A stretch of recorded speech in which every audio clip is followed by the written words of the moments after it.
Olá, tudo bem com você? Eu sou o professor Ronaldo e estamos aqui para a nossa aula de filosofia.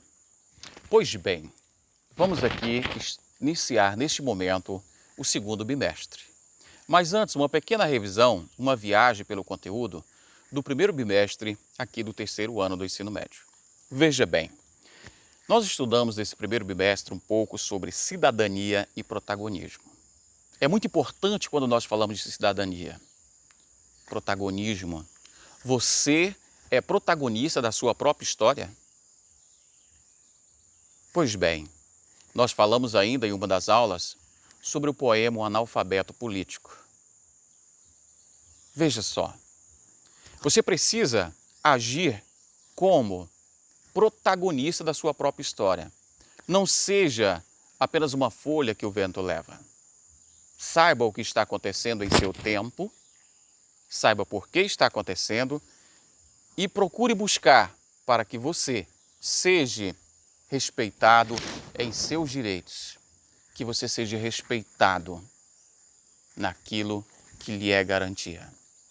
E lute para que haja mais garantias e mais direito. Nós estudamos sobre política normativa e sua autonomia. Isso faz parte de um conteúdo de filosofia política, onde nós falamos também sobre direitos humanos. E eu quero destacar aqui um conteúdo que eu postei lá. Talvez você não tenha dado atenção, mas eu te oriento mais uma vez.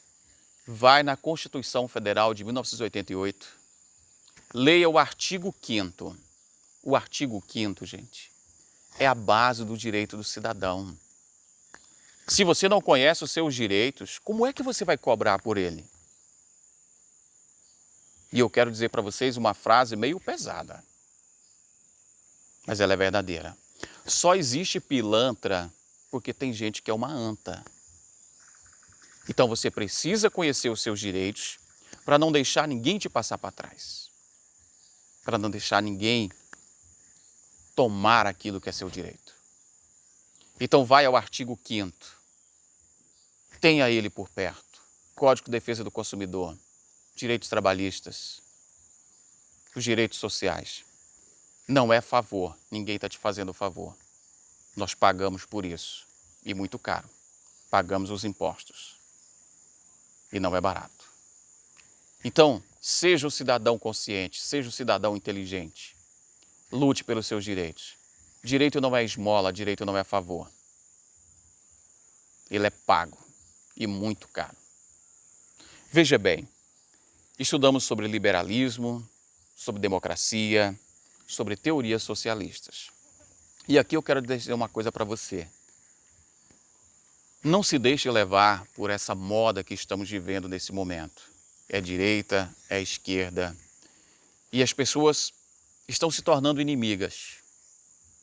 Grandes amigos, brigados. O importante é você conhecer, estudar o que é o certo e o que é errado. Veja aquilo que está sendo bom. Não é para o rico, bom para nós, que somos a maioria da população brasileira. Os ricos talvez não cheguem a 10%, mas os 90%, a maioria, que tem que ser beneficiada. Procure olhar quem está olhando para a base, quem está olhando para os pobres. E faça uma reflexão. Democracia é buscar o melhor para a maioria. E vamos lá, no segundo bimestre. No segundo bimestre, nós vamos trazer aqui um conteúdo novo. Nós vamos falar sobre ciência, sobre filosofia e ciência. Aqui, nós começamos a história da filosofia com o Tales de Mileto, lá no século 6 a.C. Tales, o início da filosofia. Depois, nós tivemos Ptolomeu, Roger Bacon, Copérnico e tantos outros, até chegarmos à filosofia da ciência. As filosofias antigas começaram, mas foram morrendo lentamente. E na Renascença, a ciência ganha um novo fôlego, uma nova roupagem, uma nova ideia. E então aqui, nos principais conteúdos que nós vamos estudar, nós temos o primeiro, Ciência, tecnologia e valores. Esta é uma reflexão muito importante. E aqui eu quero indicar para você 2 filmes. O filme Wall-E, tá? Um filme muito interessante, uma animação. E também indico para você, neste momento, um filme importante, Alita, também é uma animação. Pois é, tanto o Wall-E quanto a Alita, eles são muito importantes porque eles nos levam à reflexão do momento. Por exemplo, o Wall-E. O Wall-E é um robozinho preocupado com o meio ambiente, querendo salvar o planeta. Enquanto os seres humanos, olha, spoiler aqui, viu? Mas assista o filme, vale a pena. Enquanto os humanos estão numa nave perdida no espaço, que sobreviveram, porque os outros foram extintos pelo próprio comportamento humano, estão deformados, não conseguem nem parar em pé, são idiotas, tolos e burros. Espera aí, máquinas inteligentes, moralmente alto nível, querendo salvar o planeta. E os humanos, ostentando luxo, preguiça. Olha só a que ponto chega a reflexão de um filme. Depois, Alita, uma robô que quer fazer justiça, vai vingar a morte do seu cãozinho, passa o sangue do cãozinho aqui e jura vingança. Enquanto os humanos do filme são mau caráter, ladrões, pilantras, e o robô é eticamente alto nível. Pois bem, então essas reflexões elas são importantes nesse momento, ou até mesmo a reflexão do filme Matrix, em que o agente Smith, em uma de suas falas, ele diz o seguinte: eu tentei classificar os seres humanos. Esse agente Smith é um robô. Eu não consigo. E se eu fosse classificá-lo, a única coisa que eu poderia classificá-lo é um vírus, porque ele entra num organismo e só sai de lá quando ele mata esse organismo. Pois é. E aí? Quando nós falamos de ciência, tecnologia e valores, a tecnologia, ela tem possibilitado melhoras? A tecnologia tem transformado o mundo em um mundo melhor? Que caminho nós devemos tomar quando se fala de tecnologia? A ciência, ela tem métodos, ela tem profundidade, ela tem o rigor para chegar a uma verdade. Mas tem o senso comum que às vezes dá certo. E aí? Basta o senso comum? O senso comum contribuiu de muitas maneiras, mas nem sempre é confiável.